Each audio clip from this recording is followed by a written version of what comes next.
It is the Monday Mirror edition of Main Street Sports Today, presented by the Tennessee Orthopedic Alliance of Columbia, and it is Monday.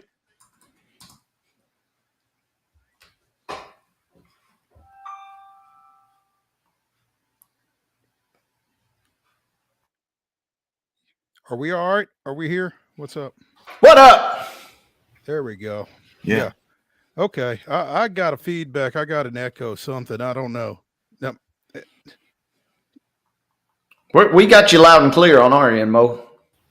You sound good. Oh, well, okay.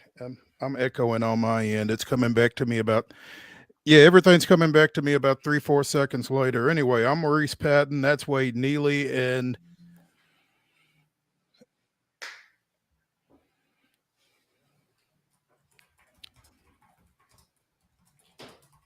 Wade, open us up, and I'm going to try to figure out what's going on with me. Absolutely. Good to be with you, Mo. Good to be with everybody. And Mo is right. It is a Monday. The sun is out. The sun is shining. We did lose an hour of sleep, but it's going to be a jam-packed show today. We'll get you covered from start to finish, preps to pros, just like we always do here on Main Street Sports Today, presented as always by our friends at TOA of Columbia. As Mo takes a quick step out, Wayne Neely sitting in the saddle. Our producer, Mark Rogers, making the magic happen behind the scenes. And yes, big show today. Got a lot to tap into from the weekend, and we will go from preps to pros. We'll get you covered collegiately. Got some big coaching news in the mid-state that we'll talk about. That'll be in our 220 segment as our good friend John Bryce from footballscoop.com will break down a big Music City coaching change as a head coach is on the move. We'll get you caught up to speed on that.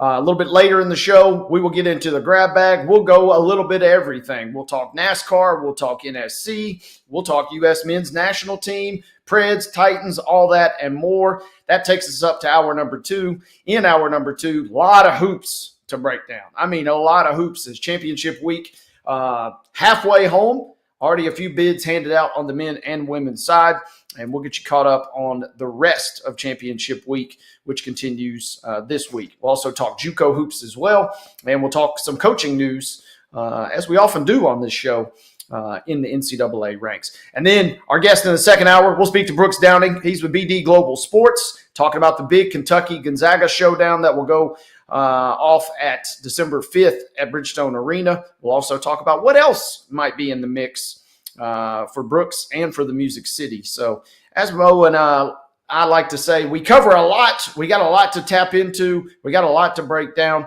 Oh, and just for good measure, folks, it's TSSAA State Championship week in the borough. So if that doesn't cover the whole spectrum, I don't know what will on this Monday Mirror edition of the program. From preps to pros. Oh, man, and then some. And then pros to preps back again practically on the show today. We got a jam-packed rundown. Absolutely. And I figured out what the situation was, and surprise, surprise, it was your user error. So we're good. We're good. We are off and running, as Wade would like to say. So let's go ahead and get things started with yesterday's results and today's schedule. I'm sorry, this weekend's results and today's schedule on the rundown. This is the rundown. Strap in, boys and girls. The Monday Rundown is here. But before we get into it, I want to remind you that each and every Monday, our rundown is brought to you by our friends at Zion Christian Academy. ZCA offers a faith-based, Christ-centered education in Murray County. So give them a call today. That number is 931-388-5831. Or you can visit them online at zioneagles.org and schedule an appointment today. That's Zion Christian Academy, prepared for college, equipped for purpose. Friday, girls basketball action from the Division II state tournament up in Cookeville. These were semifinals as Christ Presbyterian Academy defeated Knoxville Catholic 50-47, and Knoxville Webb defeated Lipscomb Academy 52-47. On the boys' side up there, it was Knoxville Webb 58, Ensworth 40, and Briarcrest Christian with a 44-42 win over Montgomery Bell Academy. Also, Dixon County defeated Kirkwood 57-51. In region final action. Baseball from Friday. Page with a 9-2 victory over Battle Creek. It was Siegel 10, Beach 3. Cascade defeated Eagleville 12-2. Clarksville Academy with a 7-1 win over Clarksville Northeast. Columbia Central defeated Lawrence County 7-3. Columbia Academy defeated Summertown 9-1. Creekwood with a 10-3 win over Clarksville Northwest. Fairview edged Culleoka 3-1. Rossview with a 16-0 win over Dixon County. Maybe Dixon County's got some guys still playing basketball. Gallatin 8, Greenbrier 7. James Clemens out of Alabama with a 5-3 win over Independence. It was Laverne in a shootout 14-11 over Hillsboro. Murfreesboro Central defeated Lawson 14-3. Christ Presbyterian Academy swept Montgomery Bell Academy 5-0 and 5-3. Nolensville with a 14-1 win over Marshall County. It was the Middle Tennessee Monarchs 4, Ezel Harding 0. Good Pasture with an 8-0 win over Middle Tennessee Christian. Mount Juliet defeated Tullahoma 6-4. Oakland with an 11-8 win over the Webb School. Cannon County defeated Providence Christian 12-2. Riverdale downed Hendersonville 10-6. Brentwood defeated Rockvale 9-3. Smyrna with an 8-5 win over Coffee County. It was Spring Hill 9, Lewis County 5. Coverage of that one at Main Street Murray. Springfield 23, Joe Burns 0. Blackman with a 7-5 win over Stewart's Creek. James Clemens also defeated Summit 4-1. Waverly with a shutout victory over Sycamore 6-0. Westmoreland shut out Joe Burns 12-0. And it was Zion Christian 5, Moore County 2. Let's go to softball results from Friday. Marshall County starts us off with a 14-2 win versus Battle Creek. Coffee County 8-3 victorious versus Springfield. Davidson Academy with a 5-0 win versus Coffee County. It was Westmoreland and DeKalb County. Not sure what happened, but our final score is being reported as 4-4. So wonder if they ran out of light. Could have ran out of light. Could have ran out of time. If it was a classic, who knows? But 4-4 was your score we have reported from Friday. Maybe we'll get a coin flip to decide who really won that one. Eagleville with an 11-10 win versus Blackman. Farragut on top of West Creek 10-1. Columbia 3 touchdowns to nothing versus Lawson. 21-0 was your final in that showdown. Oakland 5, Mount Juliet 2. It was Murfreesboro Central Magnet with an 8-7 win versus Cannon County. Farragut and Summertown also played to a 1-1 tie. More on that later, I guess, if we find out what happened. Summertown defeated a yet-to-be-reported opponent, 7-6. Whoever TBD is, better luck next time. They fall 7-6 to Summertown. Waverly picked up an 11-1 win versus Cheatham County, and Zion Christian topped Columbia Academy 6-5. Soccer scoreboard from Friday night. Smyrna was a 3-2 victor versus Rockvale. Summit blanks Blackman 2-0, and Academy of God and Zion Christian battled to a 1-1 draw. Men's lacrosse Friday, it was Oakland 7, Science Hill 5. Women's basketball action in the Atlantic Sun. Austin Peay defeats West Georgia 60-49. MVC tournament Arch Madness for Belmont on Friday night at least was good. 76-63. They top Illinois State. In the OVC action, man, close game. SIUE defeating TSU 71-69. Capping our Friday scores, the Grizzlies knocked off the Mavericks on ESPN 122-111. That was a tough one for TSU. They had the ball for the final possession and could not get off a shot. Inbounded with about 7 seconds left, and SIUE just locked them up. They couldn't get a shot off, and it finished that way. Unfortunate for the Tigers. Girls basketball action from Saturday. These are state sectional results. Bradley Central with an 82-32 win over Lebanon. Summertown in overtime defeated Cheatham County 34-32. Whitehaven goes on the road, picks off Clarksville 33-32. Coffee County with an 84-44 win over Mount Juliet. It was East Nashville 62, Jackson County 45. Lincoln County with a 44-34 road win over Hillsboro. Jackson Southside defeats Station Camp 73-37. Loretta downs Stewart County 56-50. Portland with a 54-40 win over Creekwood. Richland, Lady Raiders, 10 points better than Wayne County, 50-40, and York Institute with a 62-26 win over Pearl Cone. In the Division II AA Girls Basketball Championship, it was Knoxville Webb, 61, Christ Presbyterian Academy, 47. And in the Boys D2A Championship, it was Providence Christian with a 78-68 come-from-behind win over Battleground Academy.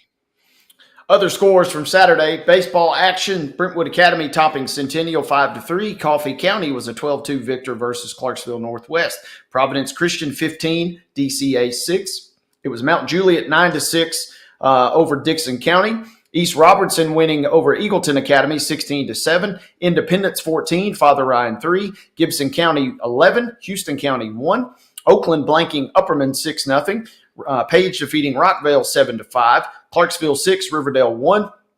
Beach was a 10-7 winner versus Rossview. It was Creekwood 7, Siegel 6. Webb School defeating Smyrna 5-3. Stewarts County topping Dixon County 7-4. Summit picks up a 12-2 win versus Lewis County. Clarksville defeating Tullahoma 7-2. Good win for Clarksville there. Clarksville Academy on top of Upperman 8-6. And Zion Christian blanks MLK 13-0. Softball action. Stewart's Creek 0-0 versus Chattanooga Christian. Again, could be weather, could be time, could be daylight. Who knows? But 0-0 was your score in that one. Nolensville 11, Coffee County 3. Farragut with a 7-2 victory versus Beach. Farragut following up with a 10-0 victory versus DCA.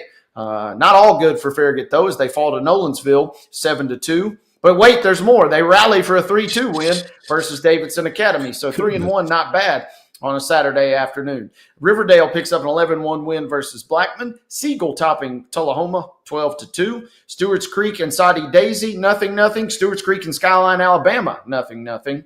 And whatever tournament Stewart's Creek was at, that might have got washed because a lot of blank scores there in those. And Westmoreland and Warren County, also tied at 4. So early in the season, like I said, could be weather, could be time, could have got scrapped. Who knows? But those are your softball results from Saturday. There we go.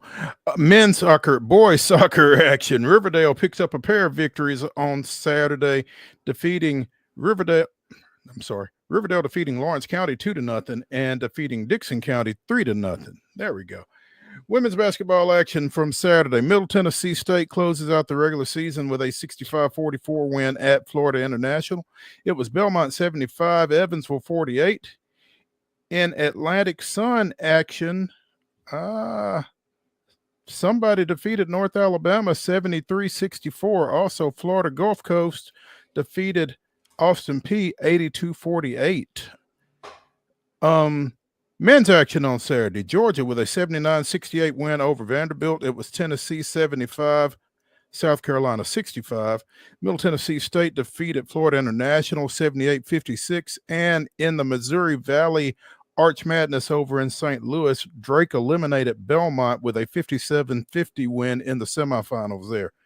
On the ice Saturday night, the Preds pick up a 3-2 overtime victory over the visiting Chicago Blackhawks.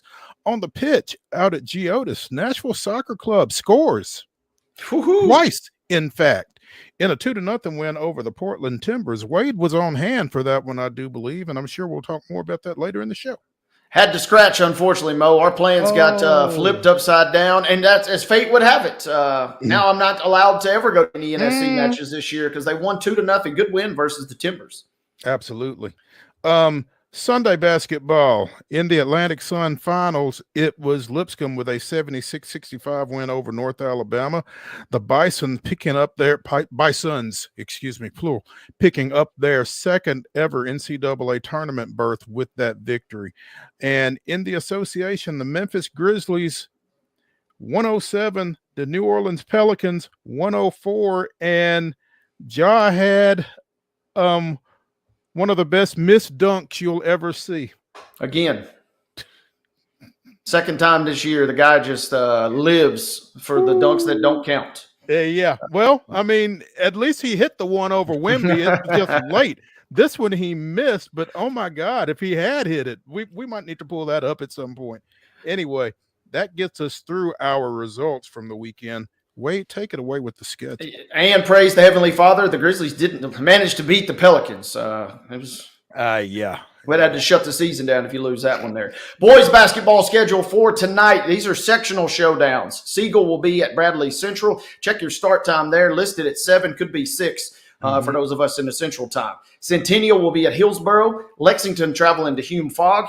Beach will be at Independence. East Nashville traveling to Jackson County. MLK will be at Jackson Southside. Liberty Creek at Lead Academy. Walker Valley is at Laverne. I'm going to check out this one tonight, Mo. It'll be Harpeth at Loretto over in South Lawrence County. Should be a fun little tussle there. McEwen is traveling to Santa Fe. The Auden Slaughter Show will be on full display tonight. And I'll Richland, be on hand for that one, by the way. That'll be epic one. Richland with 2 wins in the regular season. Let's see if they can make it 3. Good luck. 7 p.m. will be your start time again over in Waynesboro. Baseball action for tonight. This game just got underway at 2 o'clock. Walker Valley versus CPA at 4:30. Giles County was originally scheduled to play Loretto. That game has now been moved to Wednesday. So buckle up for baseball action later this week between those 2 teams. Gallatin at Orange Beach, Alabama. That gets underway at 4:30. Also at 4:30, CPA is at Bayside Academy out of Alabama. 5 p.m., McEwen at Harpeth. Eagleville at Summertown. Brentwood is traveling to Summit. Hampshire is at Wayne County. At 5:30 tonight, it'll be Westmoreland at Northview Academy. Murfreesboro Central Magnet will be at Shelbyville. At 6 p.m. this evening, Columbia is at Marshall County. Laverne is traveling to McGavock. White House Heritage is on the road at Spring Hill. Stop. All right. That game is actually at White House Heritage. At White House Heritage tonight. Good call there. A little flip-flop. Jackson County will be at Watertown tonight at 6. Richland is scheduled to travel to Zion Christian. Hendersonville is at Blackman. Rossview is taking on Clarksville Academy. Creekwood is at Clarksville Northwest. It'll be Stewart's Creek at Coffee County. Middle Tennessee Christian at Columbia Academy.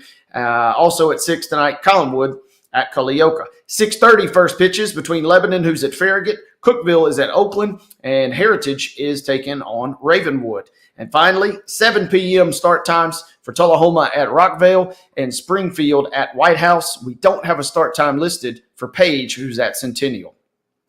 We had some morning softball matchups. I think these were probably down at the beach somewhere. Portland and Summit were scheduled to play at 8 o'clock.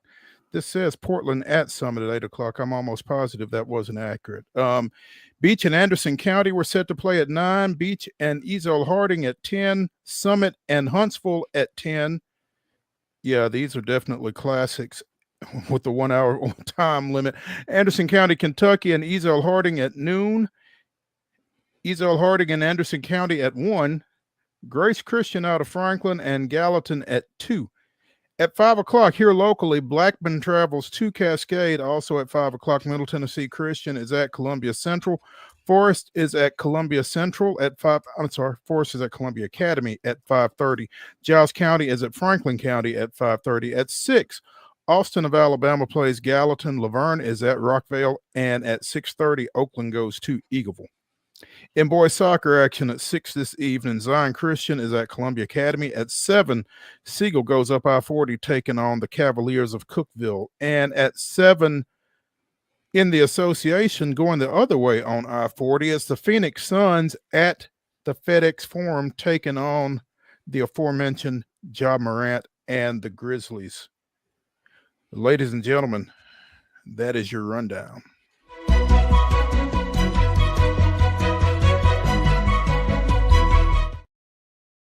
Your top story brought to you, as always, by the fine folks at Piggly Wiggly and Neely's Mill in Columbia. Be sure and check out their delicious daily deli lunch options available from 11 a.m. until 6 p.m. Also, their hand-cut meats and everything is cost plus 10% at the cash register. Piggly Wiggly, Neely's Mill, Columbia, bringing you our top story. The Nashville Cats. Remember them? Yeah. Pretty quiet off season, or quiet publicly, perhaps not so much privately.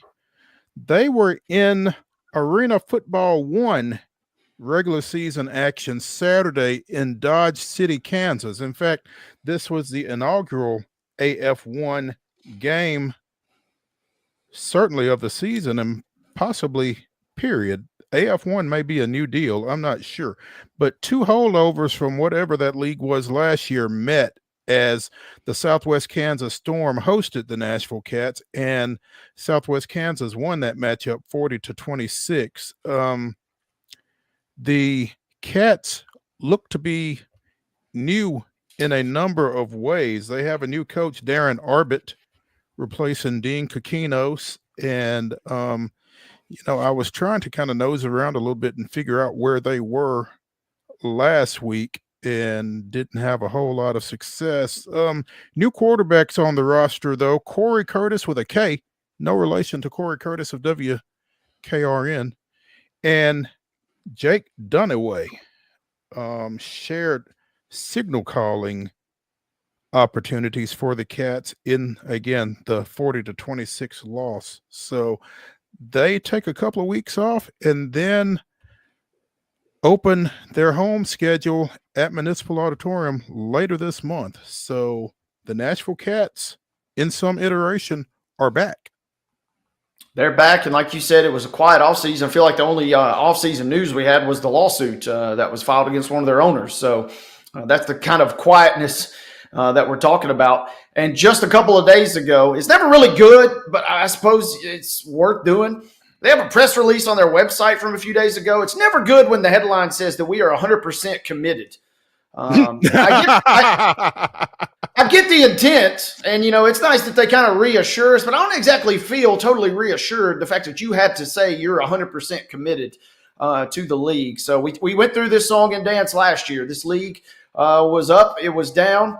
Jeff Fisher and crew kind of came in to save the day, and we did make it to the end of the season, even though they played the championship in a mall up in New Jersey. But the Cats are back, Municipal Auditorium, fresh off of Athletes Unlimited, another quality entertainment option. And I would recommend getting down there sooner than later because it feels like this season will be turbulent at best. If you want to see them, your first opportunity to do so will be March 29th, as they are set to host the Albany Firebirds in the 8-team AF1. And you mentioned Jeff Fisher. He is still the commissioner of AF1. So, again, 8-team league for now. We've already seen one fall out, I think. So that got them to 8.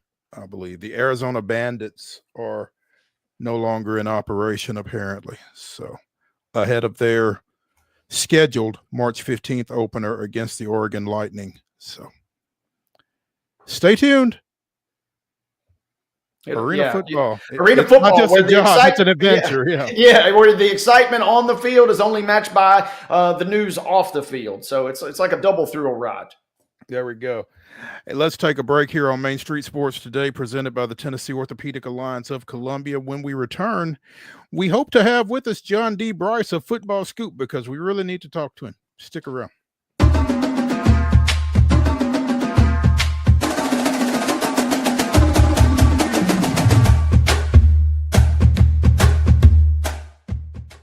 Whether you're an athlete or a weekend warrior, when it comes to your performance, don't settle for anything less than excellence. We're proud to announce that Mid-Tennessee Bone and Joint Clinic is now Tennessee Orthopedic Alliance of Columbia, where we are redefining sports medicine and orthopedics. Tennessee Orthopedic Alliance's team of expert sports medicine physicians understands the unique demands of your body. TOA Columbia specializes in personalized orthopedic care, offering state-of-the-art treatments for everything from sports injuries to joint replacements. Learn more at toacolumbia.com.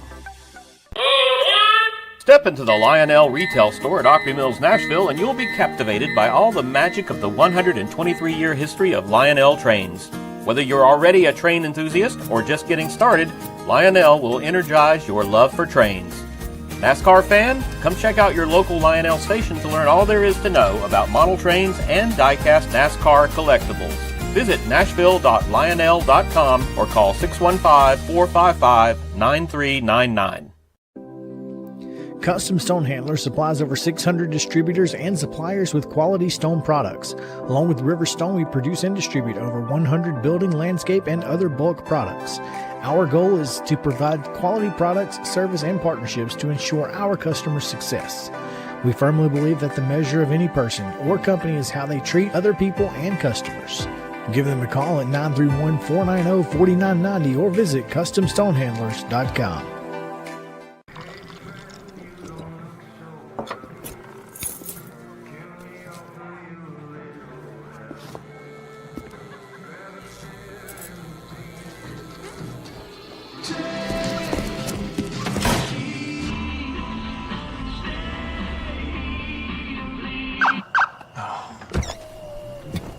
You're seeing the signs too, right? What signs? So Busy Bee is a very close-knit family. We fight just like every family does. We have arguments, but we always come out with a solution to the problems. We don't just fight about what we want, we fight about what customers need. We want to make sure that every customer we go to is more than satisfied. And that doesn't just start whenever we show up at their door, that starts when we show up every day at work. We want to make sure that we are serving our customers to the best of our ability.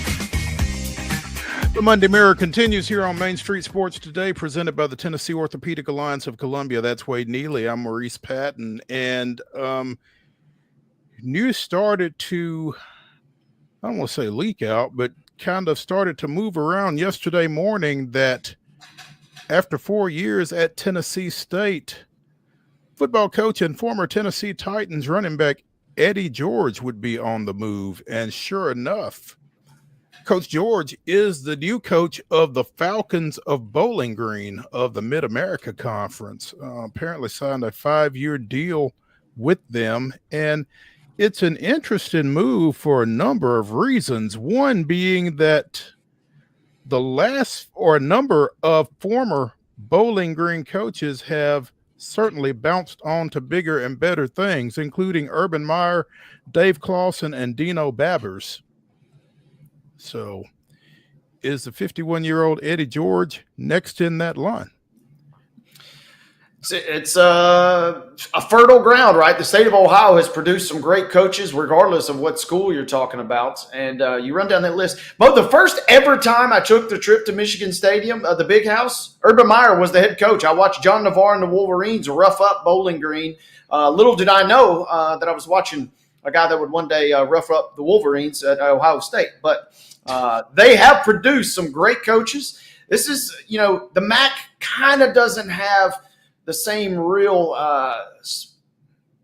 panache, I guess, that it seemingly had the last couple of seasons. But, man, they still produce a lot of great talent, and they really produce a lot of great coaches and execs. Clearly. I mean, this opening came to be when Scott Loeffler, who had gone 27-41 over 6 seasons, so maybe he wasn't necessarily headed on that same trajectory, but he took the quarterback coach's position with the Philadelphia Eagles. Not a bad gig. So that's what opened this position up, and in slides Eddie George, again, the former Ohio State standout, former Heisman Trophy winner with the Buckeyes, still obviously a big name in those parts and elsewhere. And his work at Tennessee State certainly didn't hurt that any. Again, 4 seasons this last year. They won a share of the Ohio Valley Conference / Big South championship. First league title for TSU since 1999. Also, obviously went to the FCS playoffs and really kind of elevated both that program's visibility here of late and their success rate. So, and I don't think it can be undersold, the uncertainty surrounding Tennessee State, not just athletically, but elsewhere as well, has to have played a role in this. You would think, right? And, this is seemingly a good get for Bowling Green, but this is undoubtedly a rough loss for TSU. And, just when Coach George, really felt like it kind of turned the corner, guiding that team into the postseason, having to play the transfer portal game every year, but seemingly had done a pretty well enough job at that. And then poof, man, it is a tough time and a tough kind of a gut punch in many regards. Because in addition to losing what seemingly was a great coach, right, you also lose that massive star power. That was kind of the reason we see this. And we talked about these programs that have hired the big name, the primetime type coaches, right? You kind of are hiring a coach, yes, but you're also hiring a spokesperson in some regards So it's kind of a double whammy for TSU. And unfortunately, man, yeah, it feels like a gut punch for the folks in Nashville. It absolutely does. And to give us a little bit more insight on this thing from both ends, I hope, is John D. Bryce of footballscoop.com. Bryce, what's going on? Gentlemen, good to join you. I appreciate the invitation. Oh, Yes, sir. we appreciate you taking some time, man. So obviously, as Wade said, this is a great get for Bowling Green. You've got a guy with some name recognition on a national level.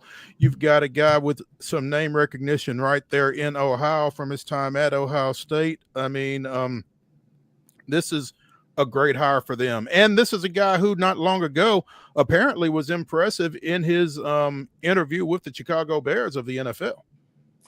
Yeah, interviewed with the Bears and made a strong impression. I think he was pretty deep in the process at Kennesaw State, and obviously had just remarkable success for TSU since Mickey Allen hired him there a few years ago and won 15 games combined the past 2 years, first back-to-back winning seasons in almost 15 years for that program. Had been a force in the community, had been somebody that I think, and you guys know so much better than me, but from the outside looking in, I feel like he had engendered a lot of local support, created some equity there.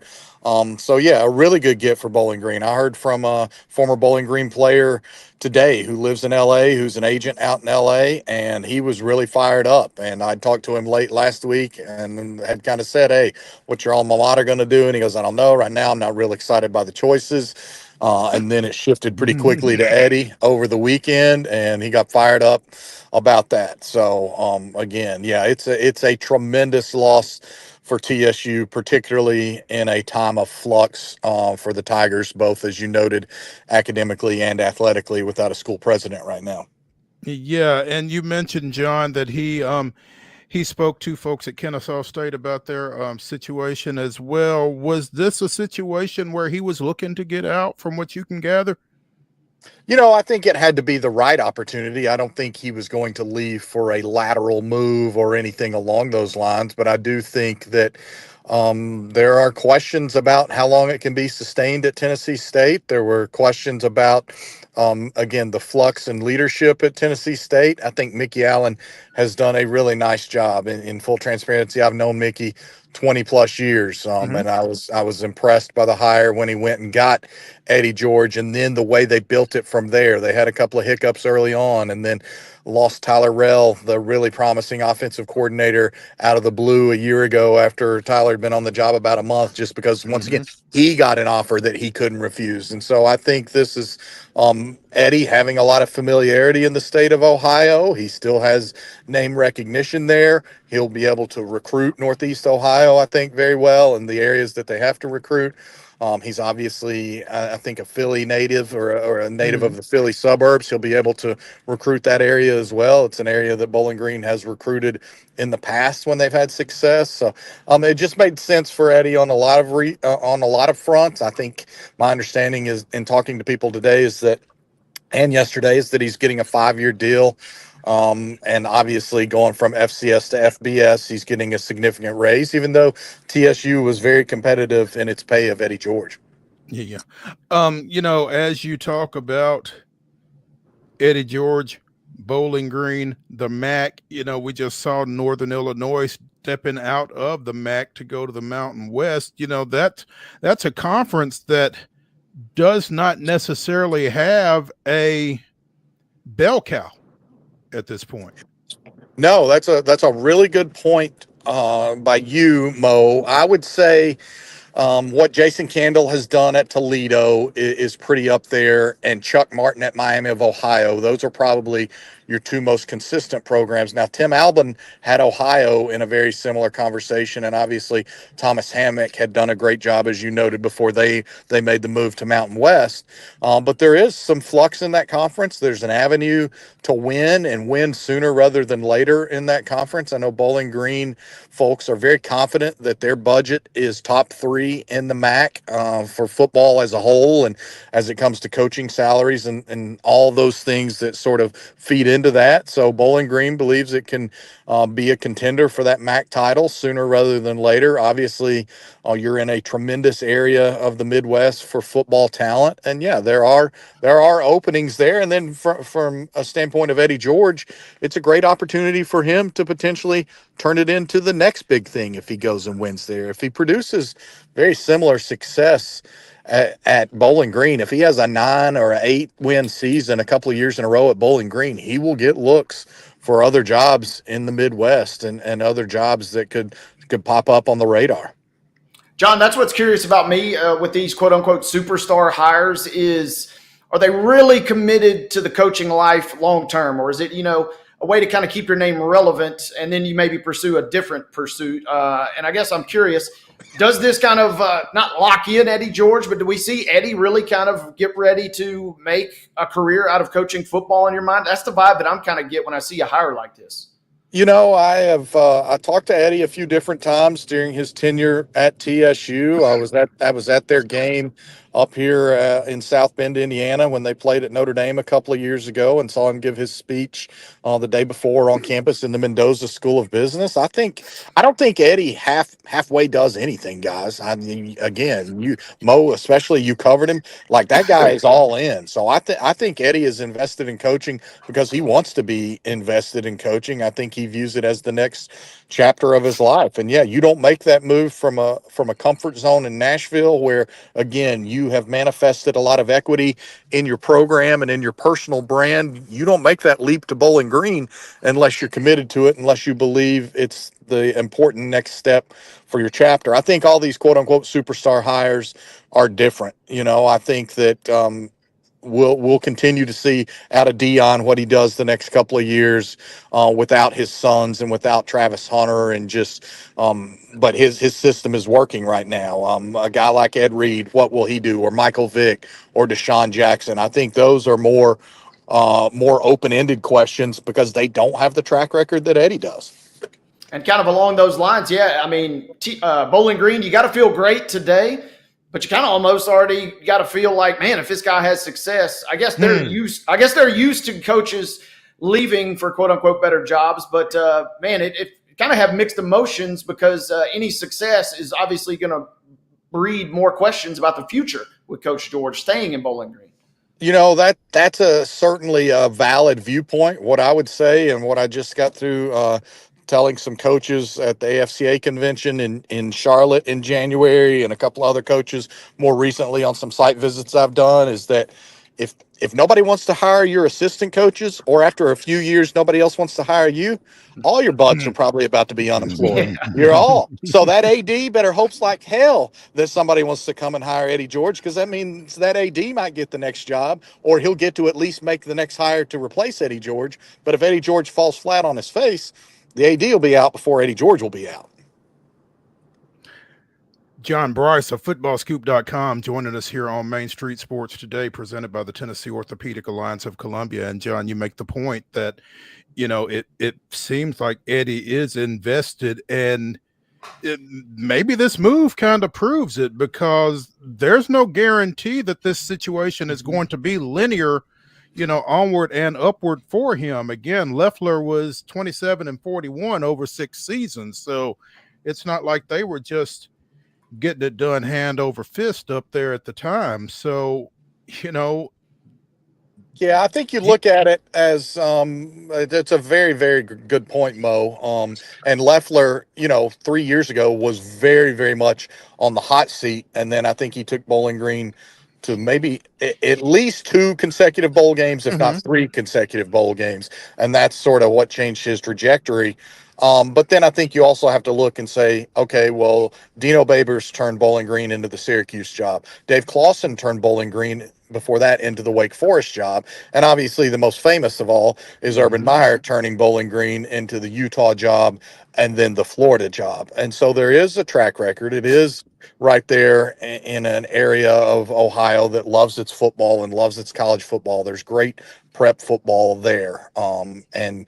Leffler didn't have the cachet that an Eddie George has coming in, but he was able to stabilize it and turn it around. Now, I think from talking to people, the expectation is that a large number of staff members will be retained. And I know from speaking with some high school coaches and parents in the state of Ohio that some continuity is incredibly key, because let's not forget, when there's even when it's this late in the cycle, a coaching change means those kids can enter the portal. Plus, there's the standard spring portal window that opens April 16th and runs 10 days through the 25th as well. So, I think the administration did a very, very nice job in hiring Eddie George. They were thorough. They talked to Vince Marrow at Kentucky. I think Eddie George is a better hire than what Vince Marrow would have been, and he's a Northeast Ohio native, but he doesn't have the head coaching experience that Eddie has. They talked to Mike Bajakian, the former Tampa Bay Bucks offensive coordinator, and obviously former Tennessee Vols offensive coordinator, and they talked to Kevin Johns. But I think when it shook out, and they talked to Nick Monroe, the co-defensive coordinator at Minnesota, who had a 6-year run previous on staff at Bowling Green, but they pivoted late in the week to Eddie George, and then it happened very quickly over the course of Friday, Saturday, and Sunday, is my understanding from talking to a number of people. You make a heck of a point with regards to the transfer portal because it will be open for Bowling Green, and here on March the 10th, it will also be open for Tennessee State as they look for a coach with spring practice looming. Mickey's got a challenge. He does have a challenge. Obviously, he's played football at the highest collegiate level and won a national title at the University of Tennessee. And so I think it always helps when you have a football-centric mind in that chair and you have to make a change like this. I also know Mickey well enough to feel like from his time in the Tennessee Fund or just his various stops in his career, he always has a plan. I think he's always fairly forward-thinking. And I'll just go ahead and tell you some of the early names that I hear are Fred McNair, the late great Steve McNair's brother, who had a record-setting run at Alcorn. And I think he's in the mix. He's in the mix for the Chicago State program as well, another FCS program that's launching. But Fred McNair, I think, will be a candidate and brings a lot of bona fides to the table. JJ McCleskey is another name that I've heard very early in the process, but it was indicated to me over the weekend that there may be some mutual interest there. Obviously, he's coached NFL and collegiate, and another guy very familiar with Tennessee is a former star Tennessee Vols player. And then the third name I've heard is Van Malone, who brings incredible experience. He's another guy that was in the mix for the Kennesaw job. He's got power conference experience. He's really, really sharp. He's very engaging. He would be somebody that I think would be very good in the community, but all three of those guys would be, in my opinion, incredibly good in the community. What are you hearing with regards to, I guess, Anthony Jones, former TC? I guess he's currently a TCU assistant. Is that right? He's from Memphis. He's the running backs coach at USC. Okay, there we go. Yeah, he is the running backs coach at USC.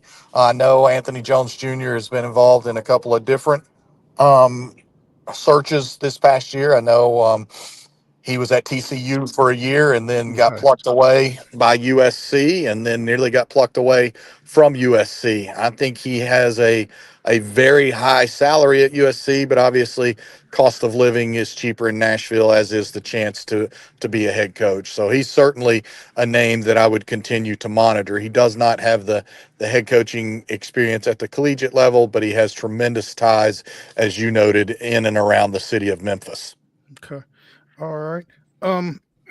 Again, John, they're really starting out behind the 8 ball with the lateness of the situation, and I'm not sure what their spring practice dates are, but there's a lot coming up in a short period of time for them. This is a really tough spot for them to be trying to hire somebody, and then again, with all of the uncertainty campus wide, not just athletics, you got to figure that's going to figure into this process. Yeah, it's going to take a leap of faith. And again, I think Mickey is well positioned to present a vision and help with that, and lend his perspective and his belief that there can be stability to the situation. But yes, whoever accepts this job, especially if it's an external hire, is going to absolutely require a significant leap of faith, because of the uncertainty campus wide, because they need to continue to improve fundraising and generate some better resources in that regard. And Eddie George, again, he had such a cachet about him and such a brand recognition in the Metro Nashville area that went a long way. John, I got to ask you before we get out of here, I got to pick John's brain just real quick. Mm-hmm. What do we make of Michigan, my beloved Wolverines? They get Biff Poggi back. What's his role going to be, and how do you see that playing out as he returns to Ann Arbor? Hype man. Yeah, I think he'll just sort of be an extra analyst in all things for them. I don't think he's going to have a super intensive day-to-day role in terms of on the field coaching and things of that nature. I actually did visit with almost the entire Michigan defensive staff about 12 days ago down in Indianapolis at the Combine, and it was fun to interact with them over lunch and to just see their camaraderie and a lot of belief in what they're doing. They feel like that they were far more resembling the team that closed the season with wins over Ohio State and Alabama in the bowl game than they were the team that struggled so much early in the season. So very, very intrigued by the new offensive coordinator there and how that fit is. But they were able to hang on to Wink and those guys. Mm-hmm. And that was huge because there was a chance that an NFL team was going to come back and pull Wink back to the NFL. So I think there's some very solid continuity there, particularly on the defensive side of the ball. And yeah, getting to hang out and spend some time over lunch with those guys, honestly, was one of my top moments of being down in Indianapolis for the Combine. Makes me feel good. And if you hang out with Biff in the future, undoubtedly he's going to pick up the tab, I would imagine, right? Yeah, I should never have to reach into my pocket anytime around Biff Poggi. I don't care if it's for a pack of gum. Yeah, he's got you covered. There we go. John D. Bryce of footballscoop.com joining us here on Main Street Sports today, presented by the Tennessee Orthopedic Alliance of Columbia. John, as always, we appreciate you taking some time and look forward to catching up with you again soon. Yeah, absolutely. It's spring training time, Mo. I know you're a big Braves fan like I am, so let's chop it up this season. Let's go. Absolutely. I think they're on right now, actually. I think they and Tampa Bay are playing. I need to check that out. But, yeah, we will definitely talk a little more football and a little Braves as well. Hopefully they can get healthy and get things rolling. But, hey, thanks, man. Let's take a break here on Main Street Sports today, presented by TOA of Columbia. Come back and let's get into the grab bag. Check us out after this.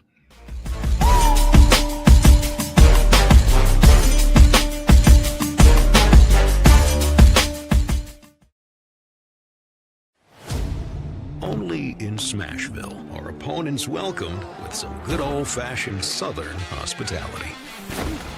We'll give you a hand, cheer you on. Hey, we'll even leave a light on.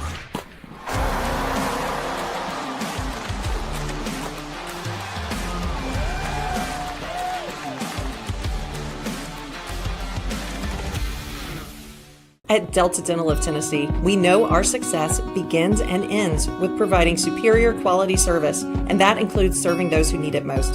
This year, we're celebrating 25 years of giving back to the community we call home. Delta Dental, along with our Smile 180 Foundation, supports Tennessee's dental colleges and oral health education, children's hospitals, free and reduced cost dental clinics, and other like-minded charities. Here's to the next 25 plus years of ensuring healthy smiles.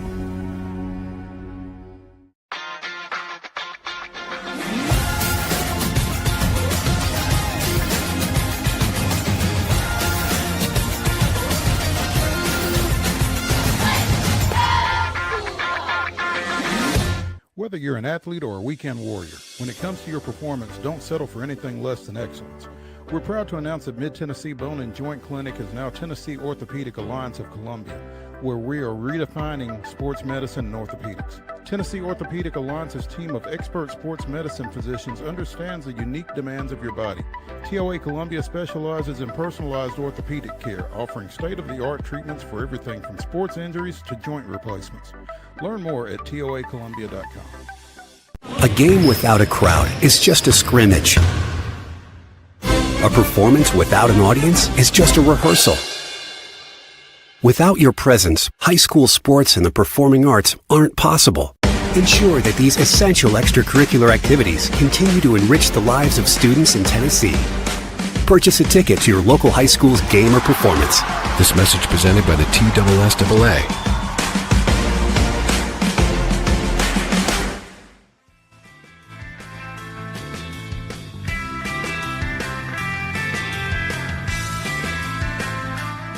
The Monday Mirror continues here on Main Street Sports Today, presented by the Tennessee Orthopedic Alliance of Columbia. That's Wade Neely. I'm Maurice Patton, and Christopher Bell is hot.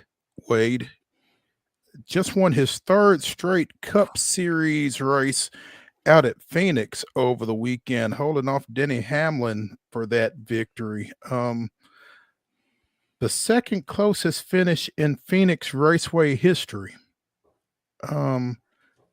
In the next gen car era, that's a record.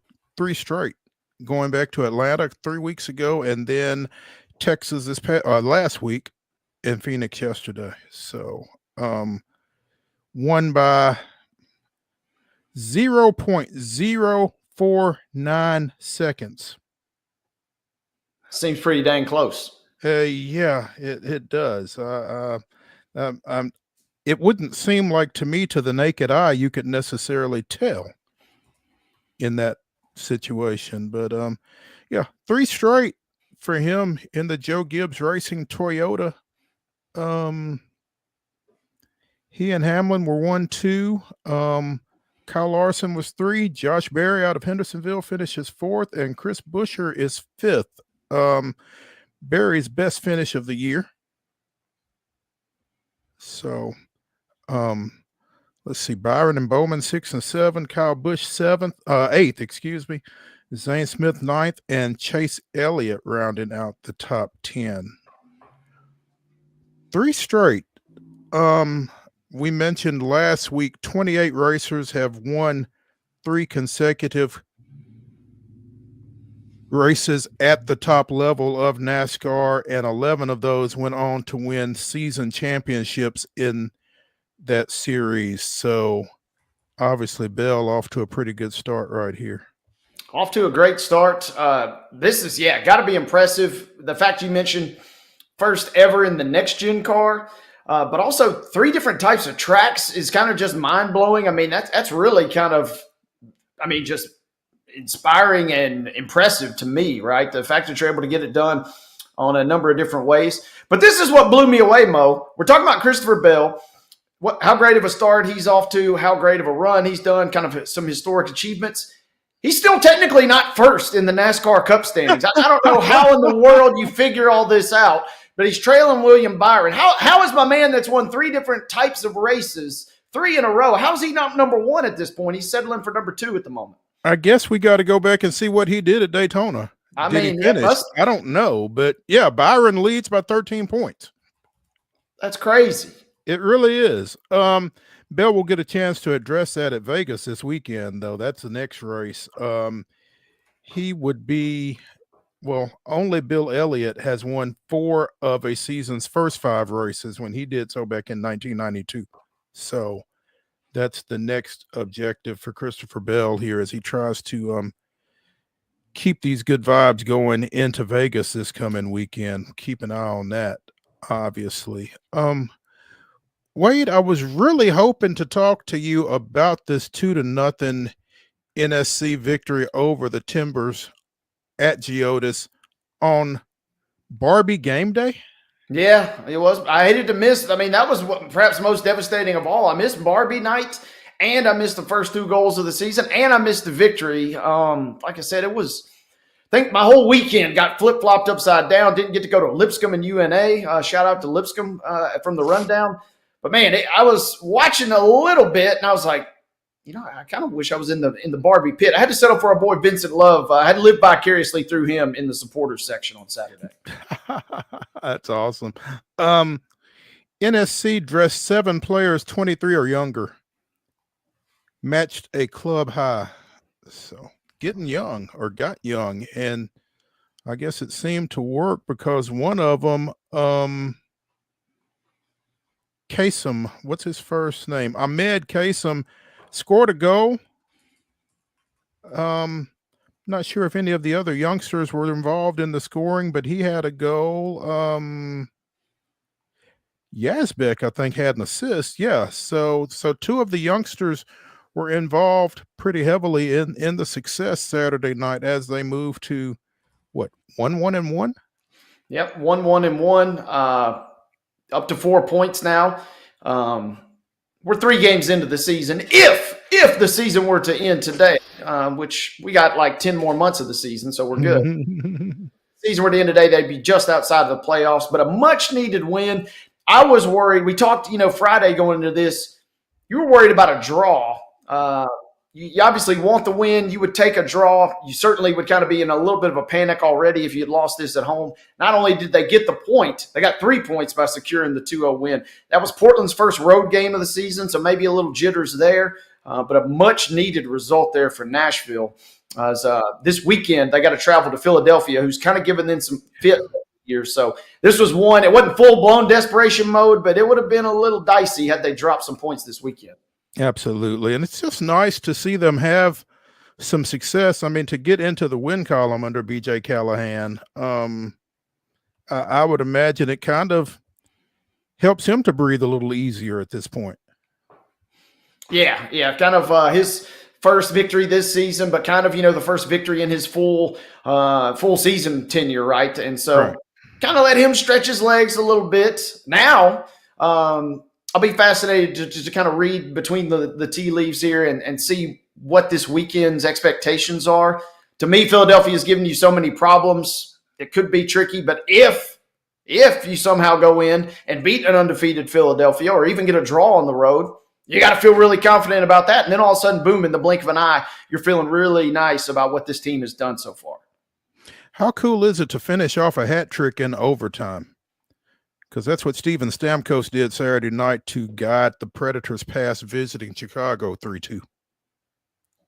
Great win. My sister was there. I was questioning her sanity, but she went to the match on Saturday, and she was rewarded by sticking it out. She was sending me vids, and man, finishing the Hattie in OT, that's about as good as it gets, right? And I mean, if you're within throwing distance, you just got to chuck your lid at that point, because capping it off with the win, sudden death format, that's as good as it gets in the NHL. So let me ask you, when you go to a Preds game, do you just wear the cheapest cap you got just in case? I personally, I've been fortunate enough to sit pretty dang close to the ice, and I've never really thought about that.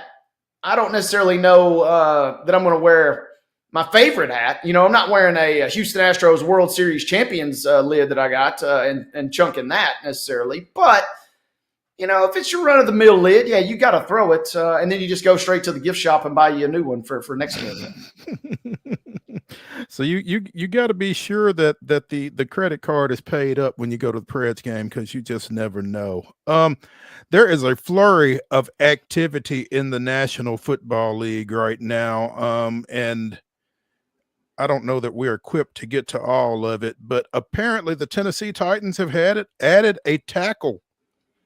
Dan Moore Jr. from the Steelers, 4 years, $82 million, is being reported across the league, presumably to play the right tackle opposite J.C. Latham. 82. I'm getting ready to kind of see if I can see even more. 50 million. Yeah, here we go. 50 million guaranteed, 30 million this year. Quote, the Titans are loading up on the offensive line with them. As well the hell they need to. Got to. And so this seems like a good deal. It feels like we've reached such a point with the Titans offensive line that any body that's not just, universally regarded as kind of a turnstile would be okay. So Dan Moore, yeah, bring him on down. Sign me up, baby. Apparently he's going to play left tackle, and they're going to flip Latham to right. Had a heck of a career at Alabama at right tackle, so maybe he'll be more comfortable over there. And I guess Moore has played left tackle throughout his career at Pittsburgh. So, okay. That's one way to fix the right side. Move last year's left tackle over. Yeah, I mean, this could, and if nothing else, gives you some flexibility, right? You know, if heaven forbid there's an injury, now it gives you just a few little extra options, and now you get a full extra season, a big coach with that offensive line. So we talked about what a massive get that was last year, and it may be hard to realize, but it did probably pay off in some capacity. It'd be kind of scary to think about if he was not there. Yeah, well, it's tough to think that it didn't pay off, like you said, in some way or another. You can't have a guy with his knowledge and experience and not get something out of it. So maybe the lack of success was more a indication of the talent than the coaching. Absolutely. And so having that flexibility, having an extra season, it kind of feels like the Titans had to address this issue, obviously, and we had talked a number of times on this show that possibly getting Smith from the Chiefs would have been a nice plug and play for a variety of reasons. But, getting more, I don't have the advanced numbers on the Steelers pulled up, but you kind of feel pretty decent about the Steelers' offensive line as a whole unit on a year-in, year-out basis, right? Right. Yeah. So as I say that, bottom line of the ESPN article here, the 26-year-old Moore had a rough end to his 2024 season, finished with a league-high 12 sacks allowed, also recorded 21 penalties, including 11 holding calls. So good luck. Maybe that's why he was available. Yeah. And maybe Big Coach can help with some of that. Anyway, hour number one of the Monday Mirror here on Main Street Sports Today, presented by the Tennessee Orthopedic Alliance of Columbia, winds down. Come back after this break as we get into some hoops in hour number two.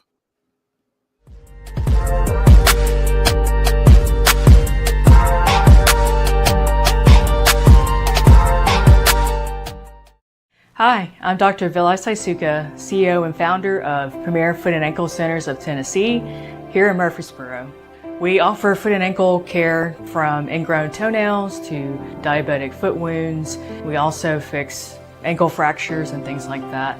Call us today to schedule an appointment. We look forward to seeing you. Because here at Premier Foot and Ankle, we believe that the journey begins with happy feet. Whether you're an athlete or a weekend warrior, when it comes to your performance, don't settle for anything less than excellence.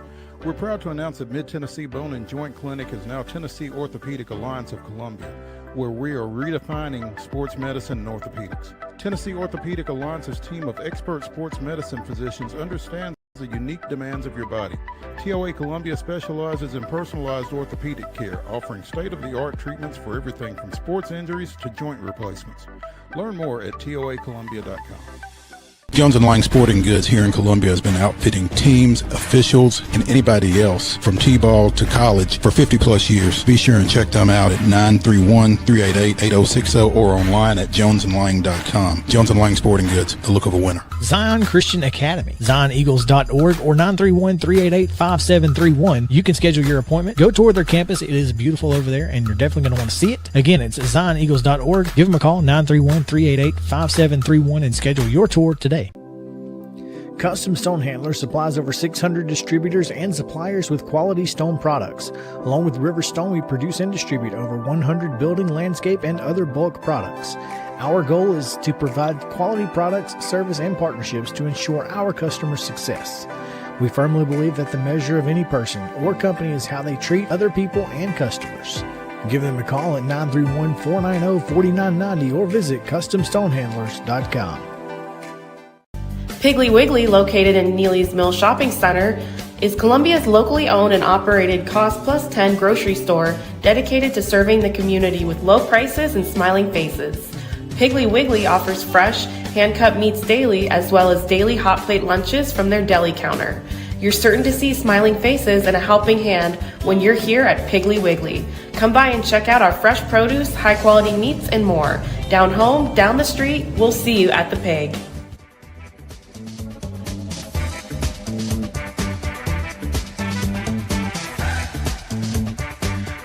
Hour number 2 of the Monday Mirror commences right now on Main Street Sports Today, presented by the Tennessee Orthopedic Alliance of Columbia. That is Wade Neely. I'm Maurice Patton. We're both coming to you from our homes on this fine Monday afternoon, although I'm told that it's a little cooler outside than it looks. I ain't been out there yet. I'm kind Can't confirm. Took Gandalf for a walk earlier, and it's a little windy, but it's not bad. The sun is still shining though. That's the main thing. And man, you hate losing that hour on Sunday, but give it to me every time once we get biologically adjusted, because that extra hour of daylight is fantastic. It feels like a small sacrifice. I mean, it is tough, and it was tough getting up as you look at the clock and you see, well, it says 7:30, but that's really 6:30, right? And you keep playing those math mind games for a few days, but yeah, that extra bit of sun while you're up and moving around is really cool. Hey, and it's my favorite day of the year too. Selfishly, because now my clock in my car is right. I play a game all year. Don't change it. And so finally, my clock is right now in the car. So it's one of my favorite days of the year. For the next 6 months, your clock is right. Yeah. Huh? There we go.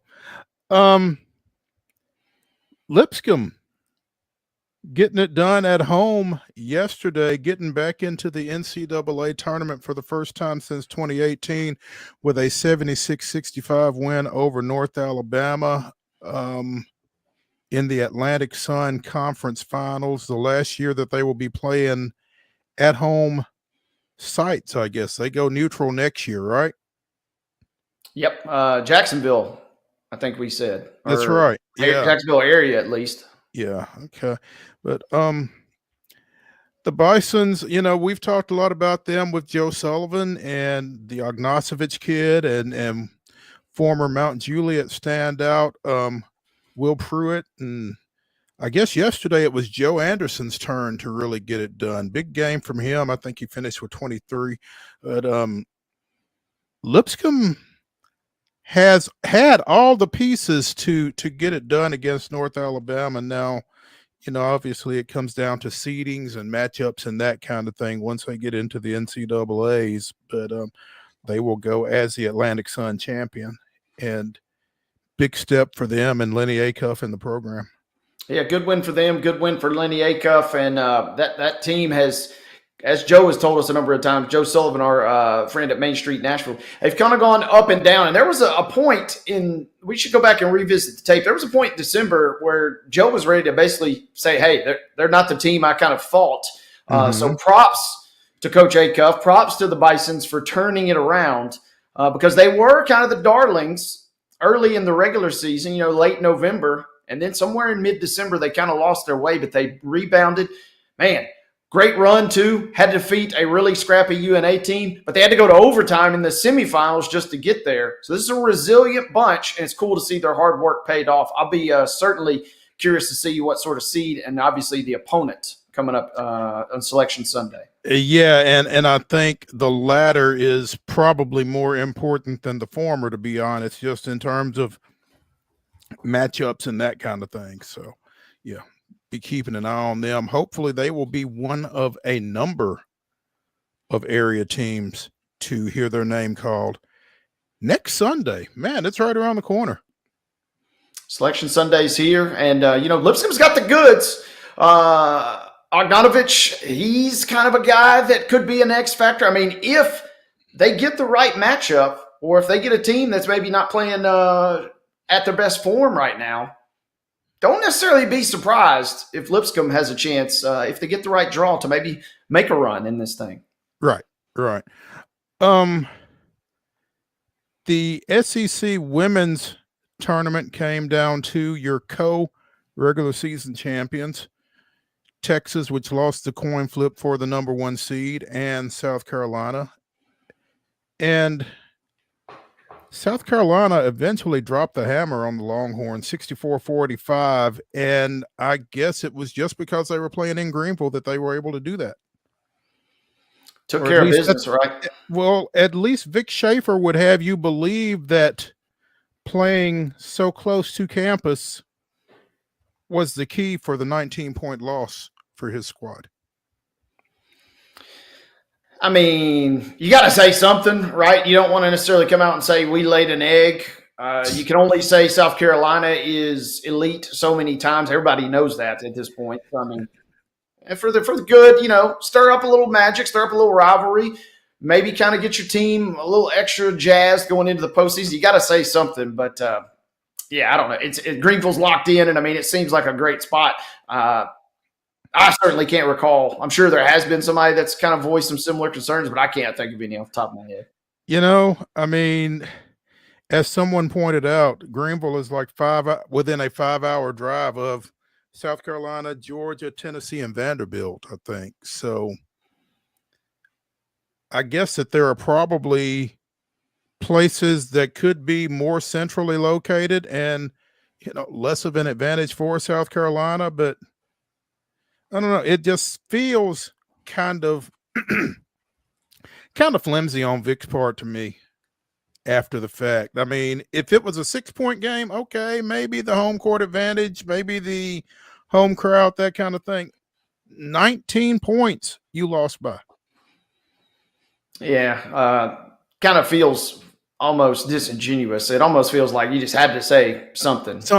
Yeah. Or maybe, Chris Del Conte, the AD, he's a sharp guy. Maybe he's, nudging Vic and saying, hey, we'd really like to have a lot of our postseason events down in Dallas. Why don't you get the tail feathers ruffled a little bit? Go ahead and start the rumor mill here a little bit. We'd love to have that. But you're right.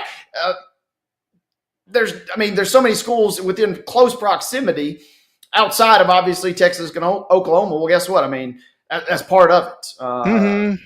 We talked about the ACC championship in football being played in Charlotte. We could have had Stanford and Cal playing in that game, or we could have had Stanford, playing Clemson in that game. I mean, it's just part of it. It's part of what you sign up for when you join the SEC. Yeah, or yesterday in the Big Ten Women's Championship, you had UCLA and USC playing in Indy. Yeah. So, you got to play somewhere. Come on, Vic. Congrats to the Gamecocks. I think I'm interested now to see if Texas holds on to a 1 seed. I don't know what the chances of that are, especially with UCLA knocking off USC yesterday in that Big 12 Big 10 championship game. I'll be interested again to see the women's brackets come out next Sunday and who gets those ones. And for what it's worth, ESPN, South Carolina, UCLA, Texas, USC are your 1 seeds. Oh, 2 Big Tens and 2 SECs. Yeah. Well, I mean, I guess I'm not sure how else it could go, really, especially with Notre Dame not even making to the ACC finals. Right. Yeah, they're kind of the odd team out in this spot, and so especially maybe Shafe saying that, knowing, hey, we already kind of have a 1 seed locked up. I can speak a little more freely. I don't know, but yeah, Texas, USC, UCLA, obviously, which not only getting the AQ yesterday, but that was a massive victory for them in terms of all their metrics. So. They probably would have flip-flopped, you would assume, if they had suffered that third loss to USC.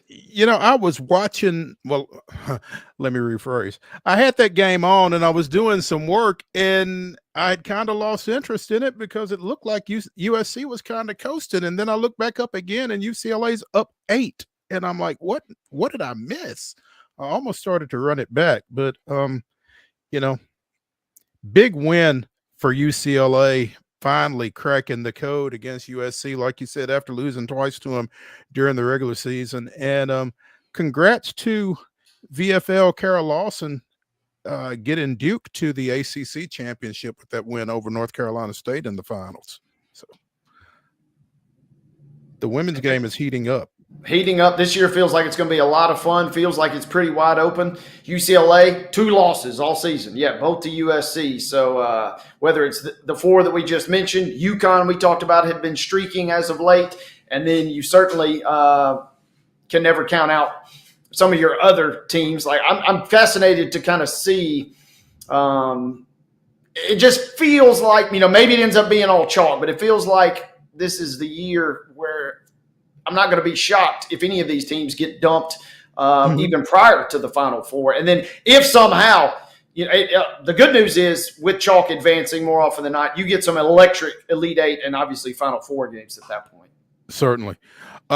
Tennessee taking care of business against South Carolina on the men's side on Saturday, getting their double bye in this upcoming SEC tournament that starts up Wednesday at Bridgestone. And it'll be the final days for UT radio color analyst Bert Bertelkamp. We knew Bob Kessling was stepping down at the end of the basketball season. He has already been, his successor has already been named. Former voice of the Tennessee Titans, Mike Keith, will take on that role. But Bert Bertelkamp will be stepping aside at the end of the year as well. They were both recognized at the South Carolina game on Saturday. Yeah, Bert, man, in my early, infancy, first gig, listening, manning the board at the radio station, Bert, Bob, Tim Priest, during football season. I mean, those guys are kind of legends in the Vol community and across the state. And the broadcast will certainly be a lot different. Not saying good or bad, but I think it'll be certainly fascinating to see because Tennessee is losing a couple of long time and fan favorites. Some fans have their own opinions on all announcers. That's part of the gig, but it'll certainly be interesting. It'll certainly be kind of jarring to lose a guy like Bert in addition to Bob. Yeah. And a little known fact, or maybe not if you're a UT fan, apparently Bert Bertelkamp still holds the single game assists record for UT with 16. Man. Yeah. I would not have I would have figured somebody would have eclipsed that number by now, but props to Bert hanging on to it. Yeah, I mean, apparently he had a little game, man. So good for him. So, and I guess really it makes sense for both of them to kind of ride off into the sunset at the same time like that. Gives Mike a chance to kind of start off fresh with whoever the color guy is. Looking at you, Steve Hamer. So we'll see what happens there. Meanwhile, Vanderbilt with a tough loss down at Athens. Just looked like they never really got going. No, and talking on a group text, I got one diehard Vandy fan, I got one diehard Texas fan, both on a group text, and they've just been going at each other's throats all year. And it hadn't been pretty for a lot of Texas games this year, but Saturday was not pretty for Vanderbilt. And man, just when we talked about it though, right? You can't afford to overlook anybody. Not saying that Vanderbilt did, of course, but you can't afford to overlook anybody. And man, for as nice of a little run as they had put kind of together down the stretch, it would have been really sweet if they had pulled it off at Georgia. Riding high, would have been just one game shy of 500 in the league, which is that magical number that we had dared to dream about early in the season. They fall just short. Now they suddenly have to pick themselves up off the mat. Still firmly in the field, regardless of what happens this week. But it would have been nice to go into the postseason with a little extra juice. It really would have. MTSU's men and women both bounced back from tough losses on Thursday night to take care of business against FIU on Saturday. The women on the road, the men at home. The Lady Raiders will go into Huntsville this week as the number 2 seed behind Liberty. They tied at the top of the league, and Liberty got the tiebreaker, so they're the number 1 seed. But you got to feel like they are really on a collision course for the championship there. Meanwhile, MTSU's men will be the number 3 seed behind Liberty and Jack State. So both looking to make their way into the NCAA tournament field as well. Yeah, this is going to be a fun conference tournament. There's already been some entertaining ones thus far, but you just got to feel like covering MTSU, of course, but kind of, by proxy, being pretty familiar with the rest of these schools. I still kind of, go back and scratch my head. It's crazy. Louisiana Tech, Sam Houston, teams that we thought might finish 1 and 2, they're 6 and 9 respectively. Western Kentucky, you're not used to seeing a 7 seed Western Kentucky, right? I mean, I think this will be a very fun tournament, regardless of who comes out on top. And I think it will be, like most are, kind of a war of attrition. Whoever either gets the nice matchup or whoever stays the freshest over these next couple of days. Yeah. The junior college state tournament is taking place down in Memphis. Got started last Friday. They are in the semifinals now for both the men and the women. Walter State knocked off Roane State earlier today, 63-46. Right now, Columbia State is down by 10 at halftime to Chattanooga State, 29-19. That's the women's semifinals there. At 4 o'clock, Columbia State's men, ranked number 23 in the country, will take on Roane State, and that game will be followed by Pellissippi and Walters at or around 6 o'clock. We'll have results from that for you tomorrow. Championship games are at 2 and 4. Winners go to the Nationals. Casper, Wyoming for the women, Hutchinson, Kansas for the men, and Columbia State trying to punch through for the first time since they won the league in 2020 and then didn't get to go because of the pandemic. So good luck to both the Chargers and the Lady Chargers. The Lady Chargers got some work to do right now, though, again, down 10 at the break. Finally, before we go to a break, North Carolina State made it to the Final Four last year. Remember the big kid? What was DJ Wilson? Yeah, no, not Wilson. Not Wilson. No, but DJ. DJ Burns. Yes. Former UT signee, actually, DJ Burns. Yeah, captivated everybody as the Wolfpack made it to the Final Four. Kevin Keats made his way back from the hot seat. Well, it only cooled off to some degree because they fired Keats over the weekend.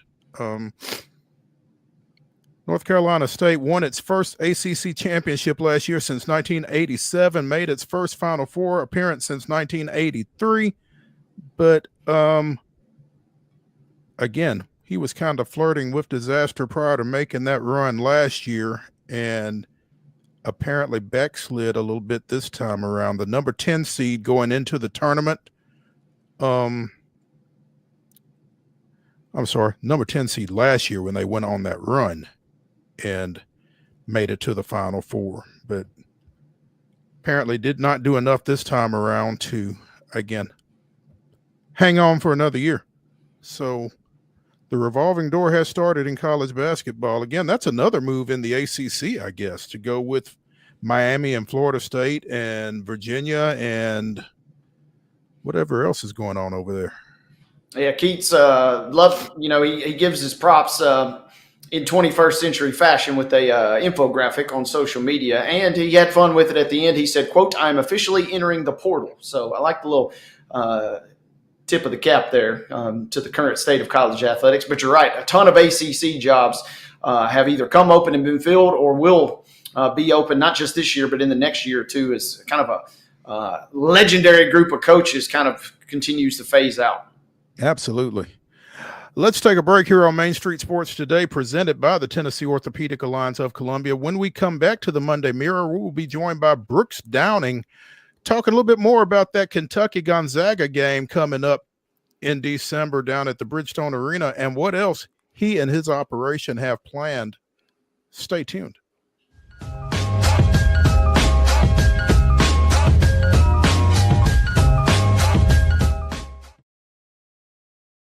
Hi, I'm Riley, a certified physician associate here at Premier Foot and Ankle Centers of Tennessee. We have a couple locations, Murfreesboro, McMinnville, as well as Franklin. We treat people of all ages. We're excited to get you back on your feet and hope we can help you today. Call us today to schedule an appointment. We look forward to seeing you. Because here at Premier Foot and Ankle, we believe that the journey begins with happy feet.